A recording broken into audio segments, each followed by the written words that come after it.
Let us now look at the object detection problem. A topic related but not equivalent to object detection is segmentation. Segmentation aims at classifying each pixel of the image into a pre-specified category or label. Object detection aims at creating bounding boxes that contain the objects of interest. Segmentation is thus more difficult than object detection. Based on a segmentation, it is possible to create a bounding box, whereas the opposite is impossible. So what can make segmentation or object detection difficult? Here are 4 images. Can you find reasons for which objects in each image might be difficult to detect? You can take a minute.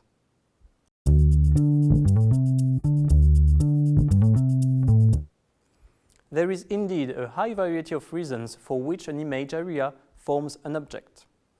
On image B, cats can be distinguished by color but not by texture. Indeed, detecting cats is far more difficult if you transform this image into a grayscale image. On image C, the chameleon can be distinguished from the surrounding environment by its texture and not by its color. On image D, the wheels can be considered as part of the car because we know the concept of a car, which has wheels, but not based on colors or textures. On image A, different objects of different sizes are displayed.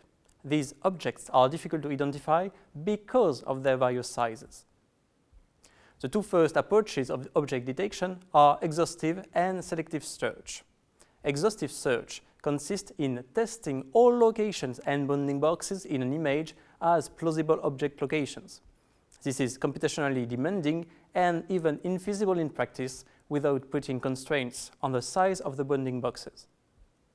Selective search consists in identifying potential areas in the image that may contain objects. To do so, you can use a bottom-up grouping method. Bottom-up grouping approaches works as follows. First, you assign a label, here a color, to each pixel based on the structure of the image. At the beginning of the method, each pixel can have a different label. Once every pixel has been labeled, pixels are iteratively grouped together based on the proximities between nearby pixels. Proximity can be measured via color, texture, and brightness. So you obtain a sequence of images with segmentation for each one. For each segmentation, you can generate bounding boxes and test them for containing objects. You can see here 4 and 3 elements of such sequences for 2 different images. The blue rectangles represent the possible bounding boxes. You can then apply a CNN to each bounding box to detect objects in these regions. In this way, you are able to create bounding boxes of different sizes and consequently detect objects of different sizes. You can look at the 2 papers above for more references on the topic. The algorithm designed in 2004 is one of the best algorithms to create starting regions. These regions can then be aggregated, as explained before, based on a similarity or proximity measure. This measure can be based on color, texture, and many other factors.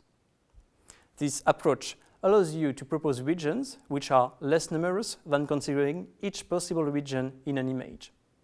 Then, each region can be used as input in a CNN classifier to detect objects in this region. The main difficulty in object detection is to accurately and efficiently localize objects in images or video frames. You have some additional references at the bottom with a wide survey about image and video detection. Don't hesitate to look at this paper to learn more on this topic.